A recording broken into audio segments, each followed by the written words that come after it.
This is the newly launched iPhone 15. If you were considering buying one after reading about all the cool new features like the A16 chip, the USB-C with 100 Gbps transfer rate, the 48 megapixel camera, then the 5 minutes watching this video might end up saving you $800 or pounds or 80,000 rupees. Instead of throwing features and complex sounding specifications at you, let me tell you in simple English what you need to know before you hit that buy button. First, you should know that the new feature list is actually very short this year. So short that they had to add 5G on the bento box image that they typically show to make it look full without a blank space. Not that I'm saying more is better. I'll take quality over quantity of features every day. I mean, if they launched a foldable iPhone that didn't break, my credit card and I would beat Usain Bolt to the Apple Store. Second, you should know that whilst the feature list sounds good, it's not as good as it sounds. There's a faster chip this year, the A16 Bionic, which sounds cool,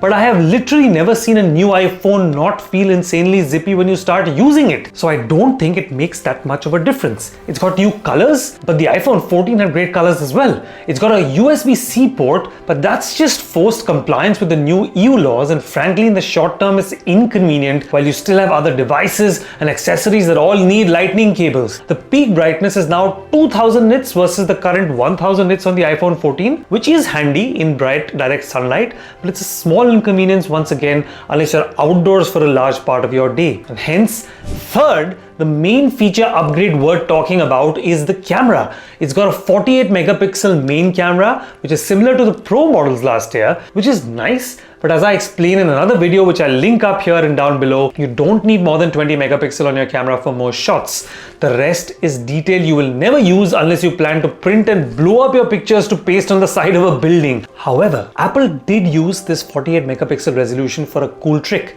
Even though it doesn't actually have a telephoto zoom lens that can provide optical zoom, it cuts out a part of the photo to make you feel like it's zoomed in. And thanks to the 48 megapixels, it is optical zoom quality with no degradation of photo quality, unlike what you get when you keep pinching and pinching and pinching to zoom on your camera to capture that animal in the distance until you can't figure out if it's animal or grass, but you'll still post that picture to Instagram, won't you? I digress.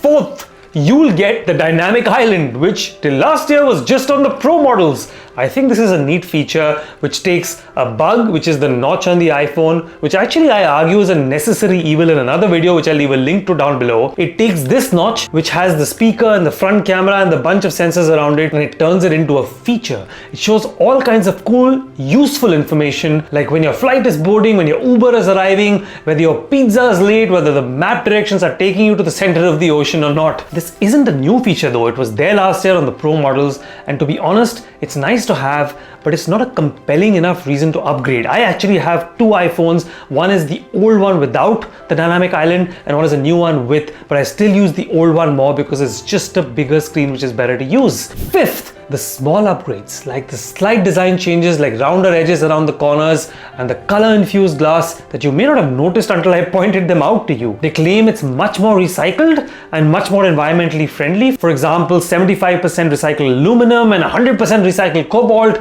and recycled copper, which is great and something to truly applaud. But a slight irony and something to feel sad about, on the other hand, is all those lightning cables that will now have to be thrown away because Apple didn't join the USB-C industry standard earlier until the EU law had to force them, which is a shame. So, for the first impressions and without actually testing and using this phone, do I think you should buy the iPhone 15? And if you're upgrading from the iPhone 14, then maybe not so much. If you have an older model than the 12 though, I might actually lean towards buying an iPhone 14, which is almost identical in the way it looks and very similar in the way it performs for $100 less. If you like this video and it helped you, help me keep making these videos for you late at night by subscribing to my channel, and also watch my video on explaining why the notch is actually a necessary evil and one part of Steve Jobs' overall dream. See you there.